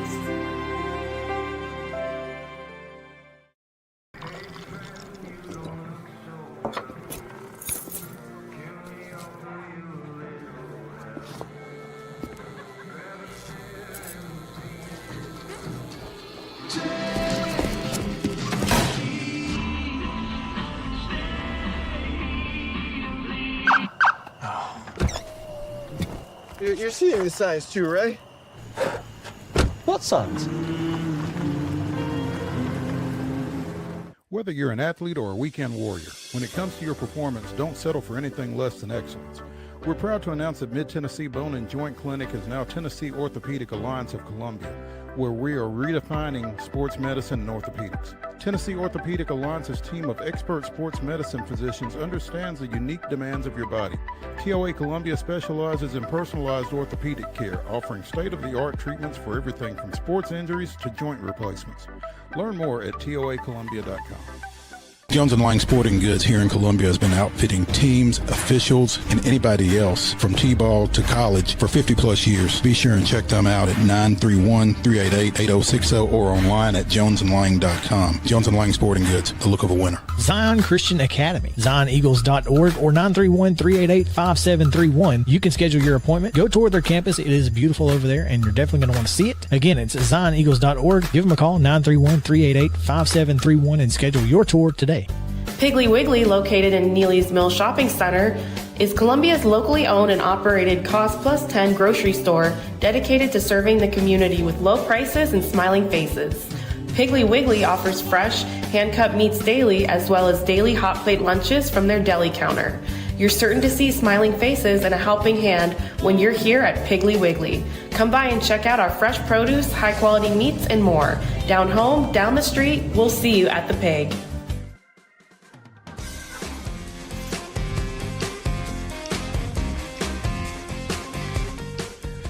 The Monday Mirror continues here on Main Street Sports Today, presented by the Tennessee Orthopedic Alliance of Columbia. I'm Maurice Patton. That's Wade Neely, and we are pleased to now be joined by, Brooks Downing of bdGLOBAL Sports. Brooks, are you there? I'm here, Maurice. What's going on? How are you? I'm doing well, man. Long time no talk. Honor and a privilege. Well, no, the honor is all ours. I know, man. I'm so proud to see you doing well. Well, and yep. As are you, Brooks and I. Oh God, 30 years maybe. Former 30 years. Former sports information guy. I guess that's now athletic media relations guy at the University of Kentucky, and we crossed paths on a number of occasions with him in that capacity. And I see that you've got another longtime buddy, Andre Fouché, working with you.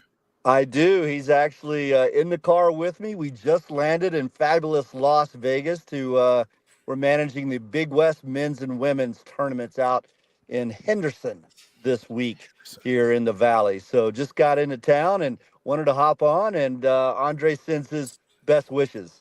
Well, and likewise, man, we appreciate y'all taking some time. So, catch me up. What's the last 30 years been like? No, seriously.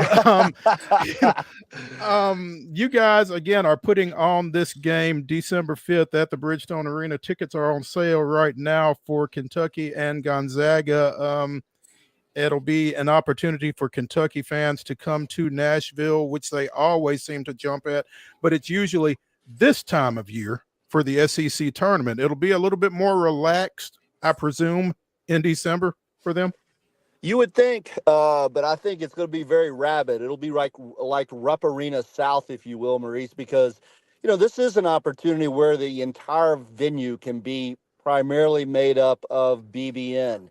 And when you look at the opportunities, even this time of year, you're still limited in the number of tickets you can acquire. Of course, Kentucky fans do find their ways into most venues and in large numbers. But in this particular case, this will resemble a home game in Nashville. And what a big game it is with Gonzaga. You're going to have two top 25 teams.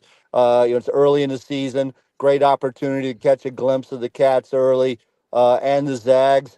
And you know what? We're very bullish on Nashville. I just told you we're in Vegas. We've been out here working since 2013, and we really see, we run probably 50 to 75 games a year, Maurice, now, college basketball, men's and women's. And we see Nashville as an opportunity. Maybe this is the first of many games and many opportunities we'll have to bring some college basketball content into the market. Sounds pretty, I don't want to say ambitious, because again, Nashville is as they like to say, the it city, and everybody likes to be here. But I can't imagine the undertaking of putting on a one-off game like that in particular. Yeah, no, they love Nashville, and I tell you what, when you talk about, how about this? We put pre-sale on last week, Maurice, on Monday, public sale on Friday, and we have less than 500 tickets available for the game. Wow. There you go. So, and it's just like, to your point, Pete, and it's not, there's always the love affair that Western Kentucky, the other half of the state, has with the Cats as well. People in Tennessee and throughout the region. And this is an opportunity when you can't get tickets to Rupp Arena to see the Cats in action. But I'm going to tell you right now, there's a ton of folks from Central Kentucky and all parts that do have season tickets, and others that just look for another reason to go to Nashville for the weekend. And this is a pretty good one. Brooks, of those 500 tickets remaining, how many are going to be snapped up by people from Spokane, you think? Are we talking single digits? What will Gonzaga's representation, obviously not a household brand name across sports landscape outside of men's basketball. I'm curious what the expectations are from their fan base, even as rabid as they are. I would say that you're going to see quite a few Gonzaga fans that'll find their way in. They're a pretty rabid fan base. We had them with Duke, Coach K's last year in Las Vegas at T-Mobile Arena, and we were selling standing room only tickets. Now, obviously, Coach K and his last hurrah drove a lot of the interest, but Gonzaga was down. They had half the building. And if they could have gotten half of the tickets in Nashville, I'm not so sure they wouldn't have taken them, but that wasn't going to happen. The way the series got set up, they're doing these, I guess Coach Cal a couple of years ago did it with Coach Few, as you may recall, and this was just one they threw out. They didn't even have the arena in Nashville. It was just an idea to do last year was in Seattle, this year in Nashville. So Gonzaga ran the Seattle game much like a home game, and Kentucky fans were in smaller numbers. And so I think there was no question Kentucky wanted to make sure it was very similar coming this direction. So, I think you're going to see, I don't know, 500 or 1,000 Gonzaga fans or more. It won't be as if they're not in the building. Let's just put it that way. Yeah, presumably they're going to travel reasonably well because, I mean, this is still Gonzaga we're talking about, a team that has done well. And that's what I find so fascinating about the matchup, Brooks, is obviously the sellable component of Kentucky. Kentucky could be 0-20, and I feel like you could still almost sell out that building as rabid as those fans are. But Gonzaga is, I mentioned, not a necessarily household name, but they certainly in men's basketball have made their mark. And even though there may not be a big alumni presence in this region, they still have a decent following, it feels like. Well, to your point, what Mark Few has done with that program, putting them on a national stage, creating a brand awareness, teaching people how to actually say Gonzaga instead of Gonzaga. I mean, so yeah, they definitely have earned their rights as almost a blue blood. I mean, when you think about Kentucky basketball as one of the blue bloods, along with Kentucky and Duke and Indiana and Kansas and North Carolina, those kind of squads, you got to put the Zags right in the step right behind, and they just aren't with that class because they don't have the 100 years of history like some of the others. But they're right there. When you talk about national landscape, year in, year out, national contenders, it's Gonzaga, it's Kentucky, and now it's on display December 5th in Nashville, Tennessee. Brooks Downing of BD Global Sports joining us here on Main Street Sports today, presented by the Tennessee Orthopedic Alliance. Brooks and Shotgun Andre Fouché coming to us from somewhere in Nevada. Brooks, how does one wind up in events promotion like this? C.M. Newton. And so, Maurice, when I got out, I had an opportunity. I was wanting to either move up at Kentucky or out where opportunities just presented themselves. And Jamal Mashburn gave me a start, him and Rick Pitino and their business partner back in 2003. So I bounced out of Kentucky, got into the event space, kind of a sports agency space, if you will. And I went to see him and said, CM, I know how to run basketball. You guys taught me that at Kentucky and at Rupp Arena and so forth, with some of the biggest games over a decade there in service. And so he's like, I got an idea. Why don't we do something for the Basketball Hall of Fame? So our very first event, Maurice, was in 2006 with Gonzaga versus Texas and a young freshman named Kevin Durant. And then the second game was Arizona and Illinois. And we nearly sold out the Suns Arena, and I've been doing games ever since. And so it's just one of those type of deals where you meet so many people in the business when you're in roles like myself and Andre, and you come in contact with all the major networks, all the major coaches. It just kind of, it's a relationship building business. I've been very blessed. God's blessed me with a lot of opportunity, Maurice, and we've just tried to take full advantage. And I mean, to be able to run games in Las Vegas, the Bahamas, and throughout the U.S., it's been a lot of fun over the last couple of decades. And I imagine so much of it is relationship driven, Brooks, and I can't imagine you having bad relationships with anybody, so that always helps. But I mean, I'm always kind of fascinated from the logistics side of something like this. What do you start with a date and then a venue and then try to fill it with a game, or do you get a game? What's the chronology of that? It usually starts with the teams, Maurice. You've got to have those relationships, and you got to be in constant contact. We've got a guy on staff, Glenn Pfister, and that's what he does 24/7. He stays in contact with teams and coaches, dobos to assistants to administrators, texting, calling, emailing, just about every day he's awake. And so that helps us stay connected to the industry, plus the relationships we have. So when opportunities like this pop up and you hear, hey, Kentucky Gonzaga needs a third party. Or we might hear of a situation like this past year. We had Arkansas looking for a home MTE. We had Illinois looking for a home MTE. And we had an opportunity to have them play each other in the same home MTE on Thanksgiving Day at a neutral site on CBS. And so we had the second most watched college basketball game since 2008 in the regular season.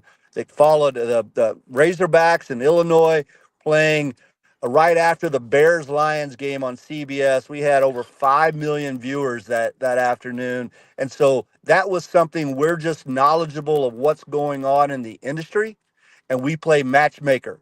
Then you got to go find the location. You got to find the arena that's available.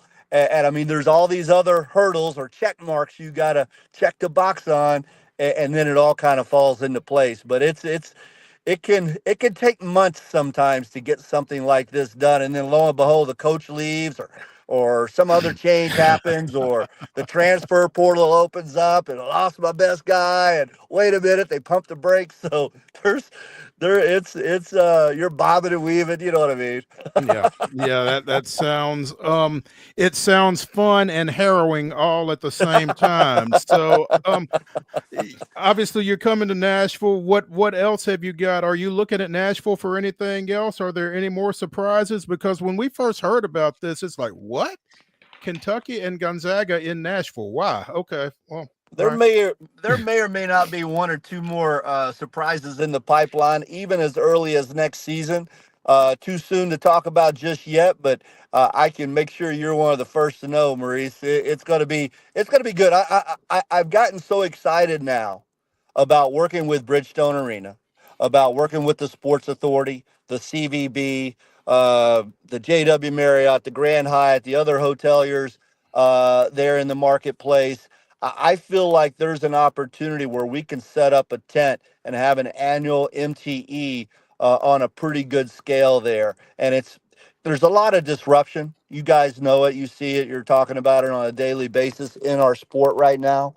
And some of that needs to shake out. But I think there's an opportunity where Nashville can be a destination for one of the Thanksgiving tournaments, and we hope to put one on here in the near future.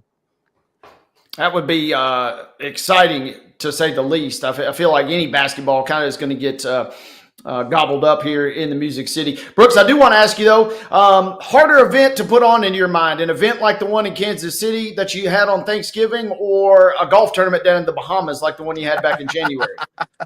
Well, I tell you what, I love getting my snowbird on early. So going to January, I could look. Those are long days running pro golf, but we have a lot of fun with it. And we don't take ourselves too seriously, but we are serious about what we do for a living. And I tell you, we love pro golf.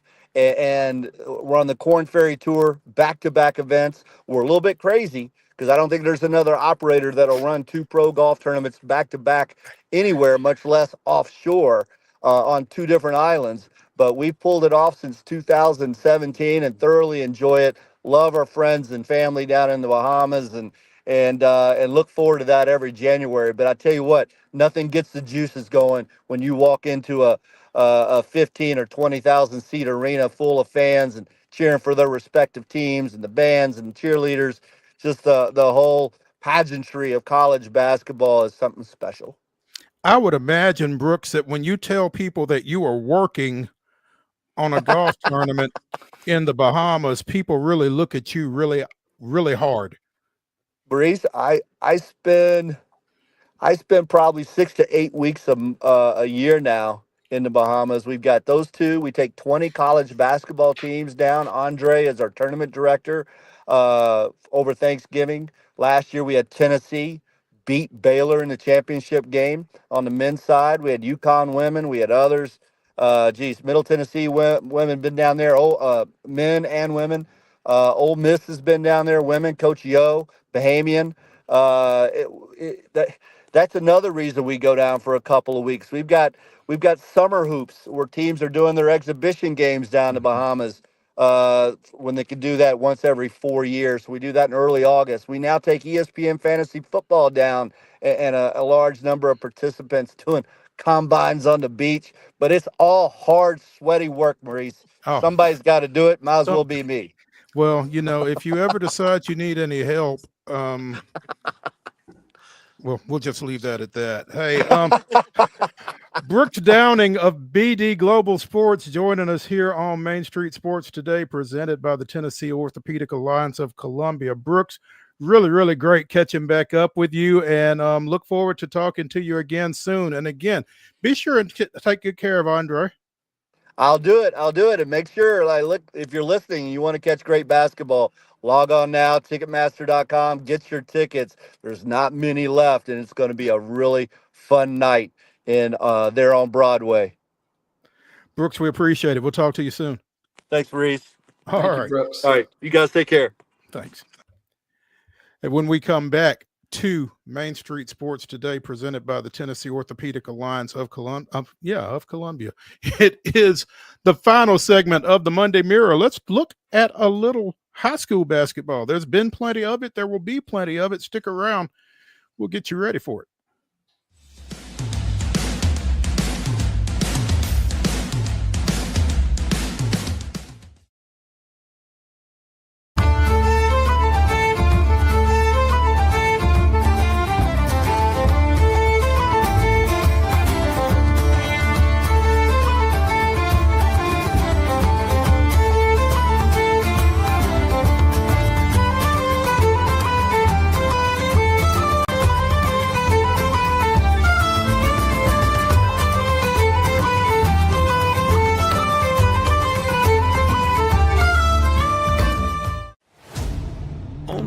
Smashville, our opponents welcomed with some good old-fashioned Southern hospitality. We'll give you a hand, cheer you on. Hey, we'll even leave a light on.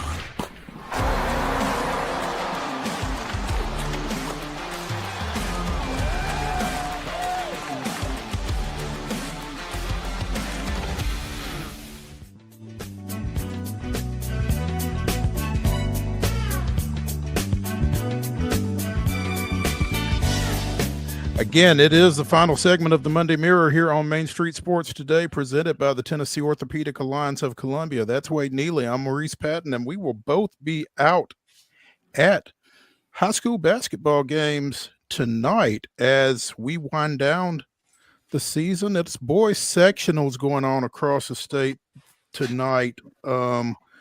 Wade is going to Richland at Wayne County. I'm going to McEwen at Santa Fe. Both of them. Loretto for me tonight. Oh, I'm sorry. You're going to Loretto and Harpeth. Yep, Loretto Harpeth tonight because after what we saw Saturday on Pulaski, or listened to on Saturday night on Pulaski Citizen Live, Cody Derryberry, our beloved Cody Derryberry, this guy throws 100 miles an hour out of the bullpen. Hasn't broadcast for us all season long, and he said, if you need me on Saturday, I'll be there. And all the Richland Lady Raiders did was go into Wayne County and win by 10. And Cody said, well, I'm available Monday. And we said, we ain't going to dare mess with the juju right now. So Cody and Mark will handle that broadcast tonight. And I'll head on down to South Lawrence. But you're right. Kind of the Sweet 16, as it were, tonight, Mo. Only 8 will advance to Murfreesboro next week. Yeah, it's always good to have something in the bullpen like that, Wade. So he throws gas, man. Cody Derryberry is built for big games. And Saturday, Richland winning by 10 on the road was perfect. He brought the heat. That is awesome. And so Richland has punched its way through to the Class 1A state tournament. Again, play begins Wednesday over at MTSU. The lid lifter at 9:30 Wednesday morning, Van Buren County and Middle College out of Memphis. It's followed by Moore County and Coalfield at 11. You've got Richland taking on Copper Basin in the 12:45 matchup, and then Greenfield and North Green at 2:15. They close out the 1A quarterfinal round on Wednesday.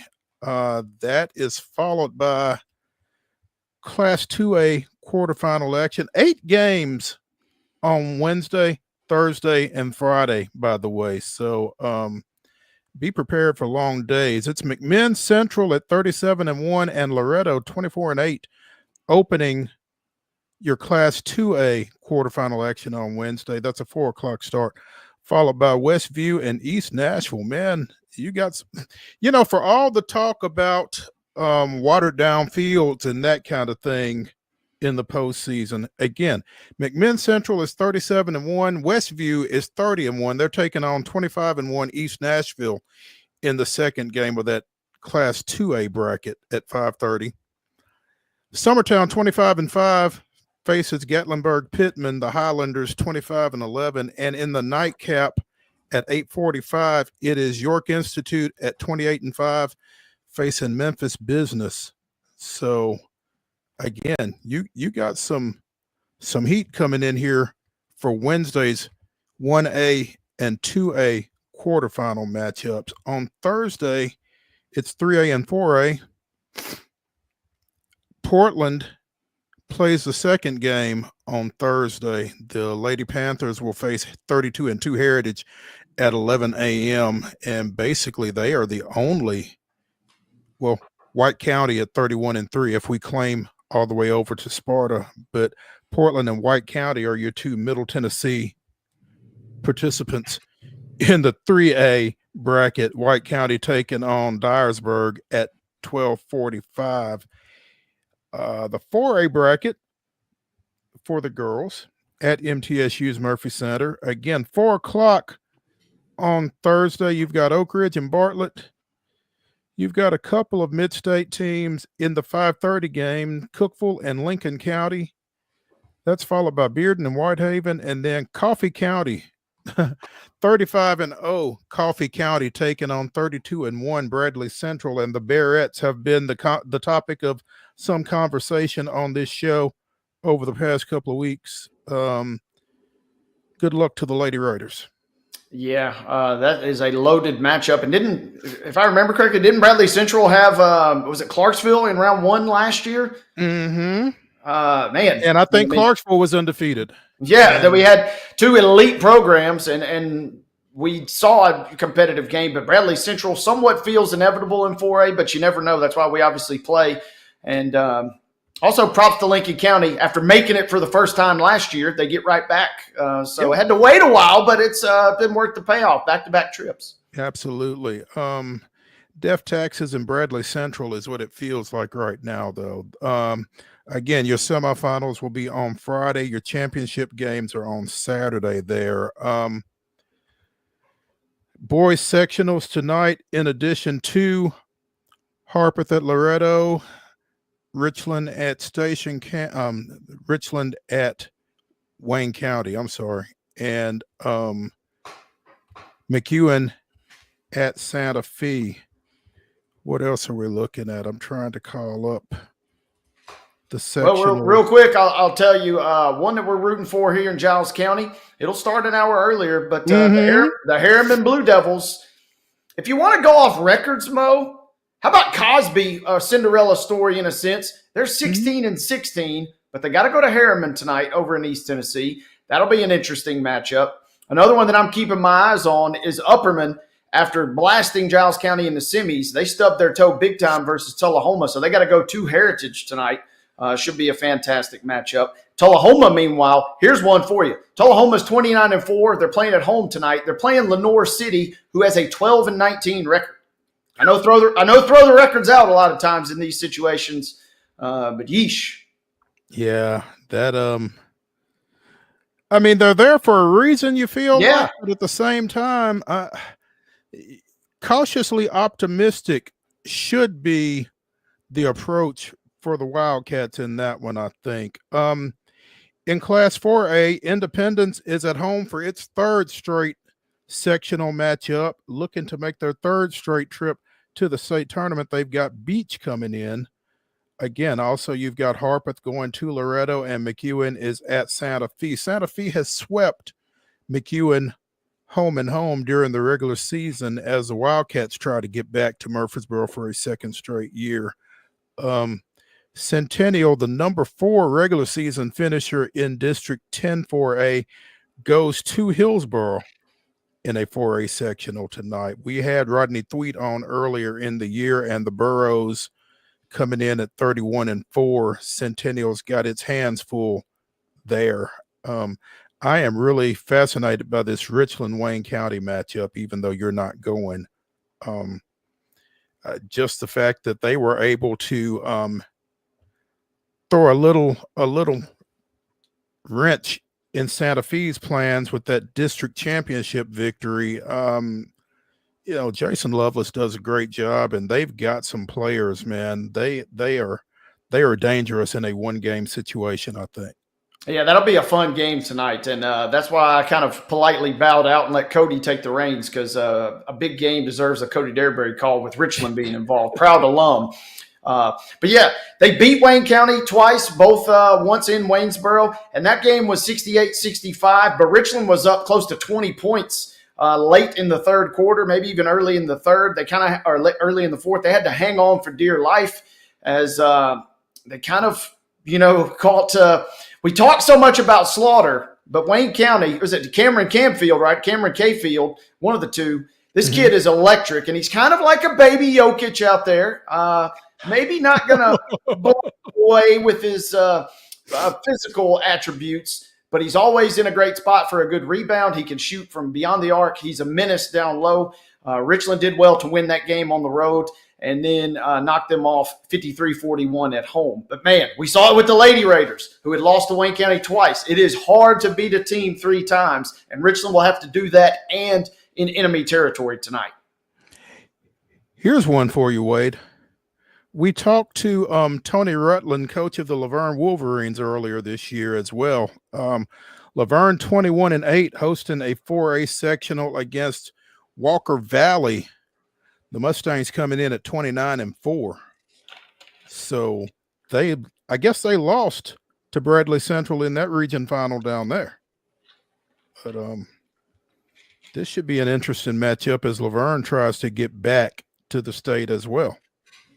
Yeah, it'd be cool to see Laverne get back in the mix. And then Siegel has to make that trip to Bradley Central. That was our first game of the rundown tonight. Mm-hmm. This is kind of the fun part of the year. The matchups get set, the region, you kind of forget sometimes. I tried to paint the picture to our broadcasters, to our listeners rather, last week on the broadcast.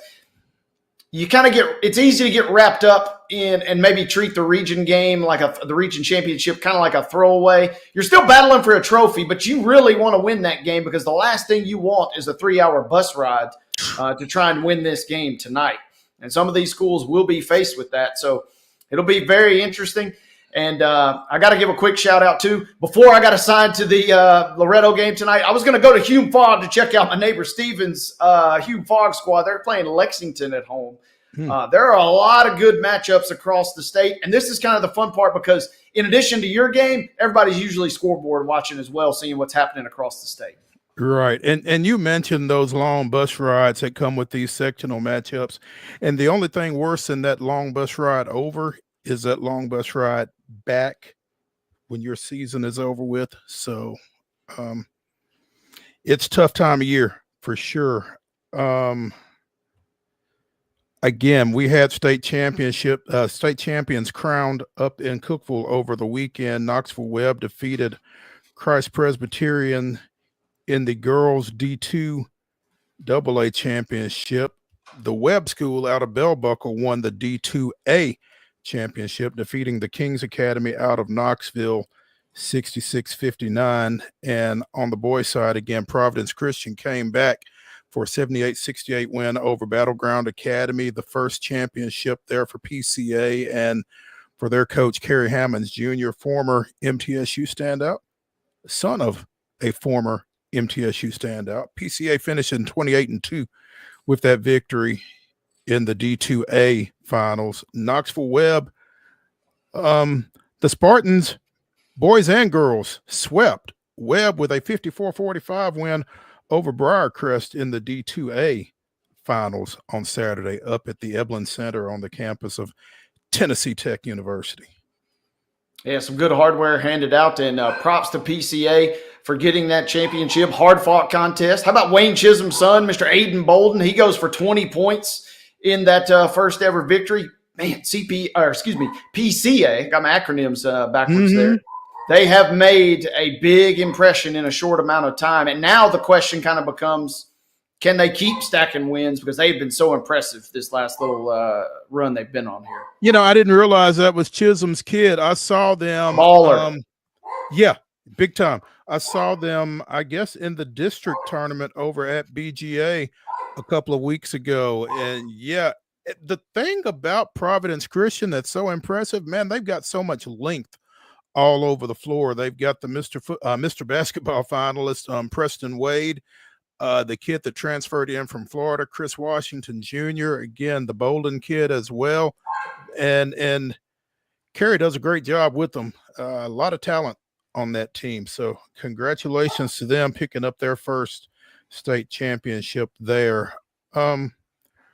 Real quick, want to dip away from high school athletics for just a second because scrolling through Twitter as I am wont to do, I think the Titans signed somebody else this afternoon.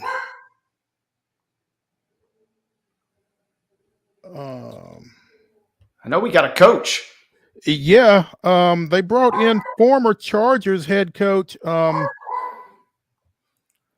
Mike, what's his last name? McCoy. Yes.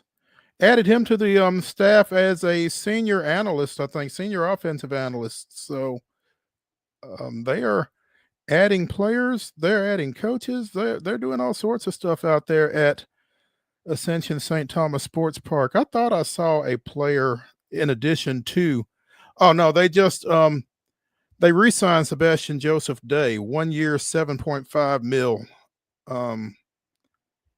along the defensive line. So – trying to hold on to some of their own guys in addition to bringing in some new guys.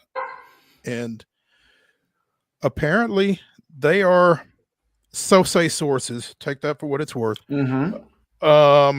Russell Wilson to Nashville, maybe?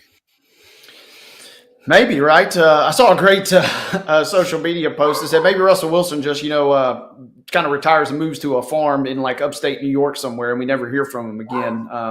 Feel somewhat apropos for that guy. But, yeah, moves are kind of floating around now. Sam Darnold talk is really heating up across the NFL.